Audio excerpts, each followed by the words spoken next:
बिस्मिल्लाहिर्रहमानिर्रहीम। अस्सलामु अलैकुम रहमतुल्लाहि व बरकातुहू। जी नाज़रीन, आपका अपना मेज़बान मोहम्मद इरफान उर्फ़ी एक बार फिर नए मौजू के साथ पैगाम इस्लाह का प्रोग्राम लेकर हाज़िर खिदमत है। ये प्रोग्राम शाहद प्रोडक्शन की तरफ से नशर किया जा रहा है। आज हमारे साथ मौजूद हैं पाकिस्तान के मशहूर व मरूफ दानश्वर और मजहबी स्कॉलर जनाब पीर सैयद ज़ीशान बुखारी शाह साहिब मौजूद हैं। शाह साहब ने गैर मुसलमों पर तहकीक फरमाई। पाकिस्तान में गैर मुसलमों के हकूक़ पर आपने तहकीकी मकाला भी लिखा। आइए नाज़रीन, आज हम गैर मुसलमों के हकूक़ के मतलब जानते हैं। अस्सलामु अलैकुम रहमतुल्लाहि व बरकातुहू। वालेकुम अस्सलाम व रहमतुल्लाहि व बरकातुहू। जी शाह साहब, आप बताइएगा कि पाकिस्तान में गैर मुसलम अक़लियतें कितनी पाई जाती हैं? मोहतरम उर्फ़ी साहब, आप एक मरतबा फिर शाहिद प्रोडक्शन की तरफ से एक अछूता हुआ टॉपिक और करंट टॉपिक लेकर तशरीफ़ लाए, तो मैं इस पर आपको और आपकी पूरी टीम को मुबारकबाद पेश करता हूँ। ये आपने फरमाया कि मेरी गैर मुस्लिमों के मुताल्लिक़ तहक़ीक़ है। मेरा MA का मकाला था GC यूनिवर्सिटी फैसलाबाद की तरफ से, जिस पर मैंने पाकिस्तान में गैर मुस्लिमों के मुताल्लिक़ तहक़ीक़ की। तो आपका पहला सवाल ये है कि पाकिस्तान में कितनी गैर मुस्लिम अक़लियतें पाई जाती हैं।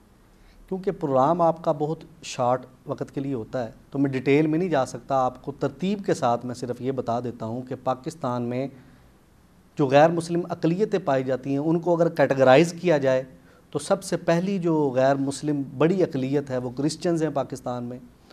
उसके बाद हिंदुओं का नंबर आता है। तीसरे नंबर पर पाकिस्तानी जो गैर मुस्लिम बड़ी अक़लियत है वो सिख हैं। और चौथे नंबर पर जो ऑन द रिकॉर्ड मौजूद है, हमें मिलता है, वो है अहमदियों की, जिन्हें कादियानी भी कहा जाता है। फिर इसी तरह पाँचवें नंबर पर जो गैर मुस्लिम अक़लियत है वो है पारसियों की, जिनकी ज़्यादा तादाद कराची में पाई जाती है। शाह साहब, आप ये फरमाइए, इस्लाम में गैर मुसलमों के क्या हकूक़ हैं?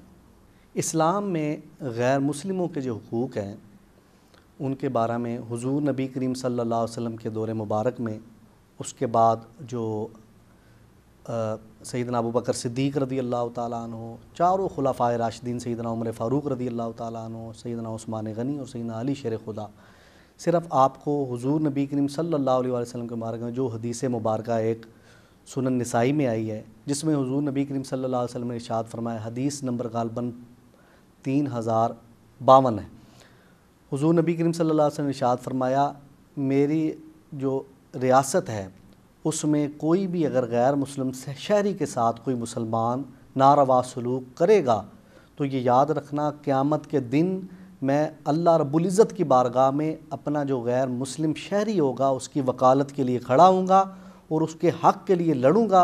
और वो जो मुसलमान जिसने ज़्यादती होगी, कल क़यामत क़यामत के दिन अल्लाह रब्बुल इज़्ज़त की बारगाह में उस गैर मुस्लिम शहरी का वकील बन के मुसलमान शहरी के गिरबान पकड़ के उसको हक़ दिलाऊँगा। तो आप इस बात का अंदाज़ा लगा लें कि इस्लाम में गैर मुस्लिमों के हुकूक़ के बारे में कितनी शद्दो मद के साथ हुज़ूर नबी करीम सल्लल्लाहु अलैहि वसल्लम ने बयान फरमाया। शाह साहब, आप ये बयान कीजिए, पाकिस्तानी गैर मुसलमों के लिए शरई हुक्म क्या है? पाकिस्तानी गैर मुस्लिमों के लिए शरई हुक्म, आपने ये सवाल किया तो मैं अर्ज़ करता चलूँ, पाकिस्तानी रियासत से पहले जितने भी कोई गैर मुस्लिम किसी भी इस्लामी रियासत के अंडर आते थे वो अहलु ज़िम्मा कहलाते थे। उनके लिए शरई हुक्म मुख्तलिफ है। उस डिटेल में हम नहीं जाते, हम डायरेक्ट पाकिस्तान की तरफ आते हैं। पाकिस्तान जो है वो किसी जंग के ज़रिए मार्ज़ वजूद में नहीं आया, ना ये कोई मफतूआ इलाका है। पाकिस्तान जो है वो एक मुआहदे के ज़रिए मार्ज़ वजूद में आया, जो कायद आज़म मोहम्मद अली जिन्ना की क़यादत में अंग्रेज़ों के साथ जो डिक्लेरेशन हुआ, फिर हिंदुओं के साथ जो डिक्लेरेशन हुआ 1947 में मार्ज़ वजूद में आया। तो जो पाकिस्तान के जो गैर मुस्लिम माइनॉरिटीज़ हैं, इन्होंने शद्दो मद के साथ तहरीक पाकिस्तान में भी हिस्सा लिया और कायद आज़म के शाना बशाना खड़े हुए। उस तफसील में भी नहीं जाते, बड़ी लंबी वो तफसील है। तो इनके लिए शरई हुक्म मुख्तलिफ होगा। जैसा कि शाह साहब आपने बयान किया है, कादियानी गैर मुस्लिम है, इन गैर मुस्लिमों का शरई हुक्म क्या है? जी हाँ उर्फ़ी साहब, कादियानी भी दीगर नॉन मुस्लिम माइनॉरिटीज़ जो हैं उनकी तरह एक नॉन मुस्लिम माइनॉरिटी ही है, गैर मुस्लिम अक़लियत ही।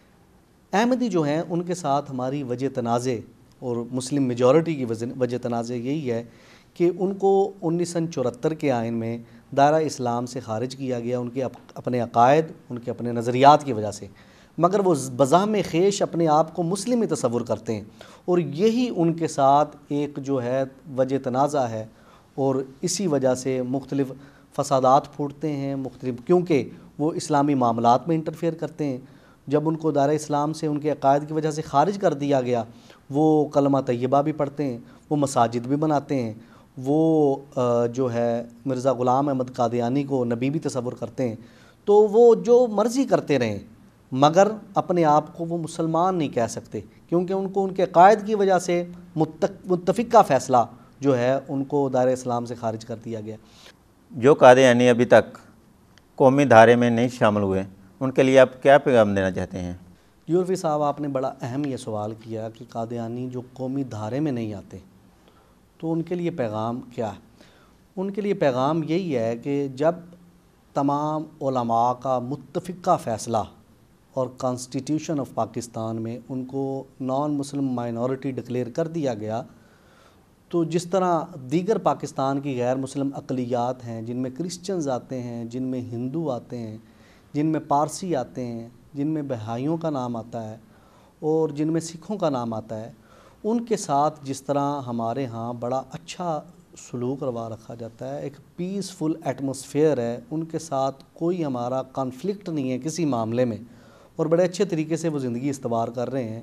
نہ مسلمان ان کے معاملات میں انٹرفیئر کرتے ہیں، نہ وہ مسلمانوں کے معاملات میں انٹرفیئر کرتے ہیں، تو ان کے ساتھ بڑا اچھا ایک تعلق استوار ہے۔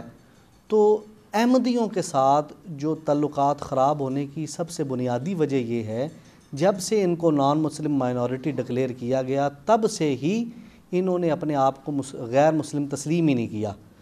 یہ غیر مسلم مائنورٹی ڈکلیئر ہونے کے بعد خود بخود اسلامی شعار بھی استعمال کرتے رہے، کلمہ طیبہ بھی پڑھتے رہے، اور خود کو بزعم خیش یہ مسلمان تصور کرتے ہیں۔ اس حقیقت کو تسلیم کریں کہ ان کا اسلام کے ساتھ کوئی تعلق نہیں ہے اور وہ دائرہ اسلام سے باہر ہیں، جس طرح دیگر غیر مسلم اقلیتیں ہیں۔ تو جب وہ اس حقیقت کو تسلیم کر لیں گے، ان کے ساتھ ہمارا کسی معاملے میں کوئی کنفلکٹ نہیں ہوگا، اور نہ وہ اسلامی معاملات میں انٹرفیئر کریں گے۔ تو اسلام تو پہلے ہی کسی بھی غیر مسلم شہری کے معاملے میں، اس کے مذہب میں، اس کے دین میں، اس کے ریلیجن میں کسی قسم کی کوئی انٹرفیئرنس نہ اسلام چاہتا ہے، نہ اسلامی تعلیمات اس چیز پر دلالت کرتی ہیں۔ تو لہٰذا اگر وہ چاہتے ہیں کہ وہ قومی دھارے میں شامل ہو جائیں، اگر وہ چاہتے ہیں کہ دیگر غیر مسلم شہریوں کی طرح وہ دیگر حقوق حاصل کر سکیں، تو وہ اس حقیقت کو تسلیم کر لیں کہ ان کا اسلام کے ساتھ کوئی تعلق نہیں ہے، وہ دیگر نان مسلم مائنورٹیز کی طرح ایک نان مسلم مائنورٹی ہیں۔ جی ناظرین، اس کے ساتھ ہی ہمارے پروگرام کا وقت ختم ہوتا ہے۔ انشاءاللہ نئے موضوع کے ساتھ دوبارہ حاضر خدمت ہوں گے، تب تک کے لیے محمد عرفان عرفی کو اجازت دیجیے۔ اللہ نگہبان۔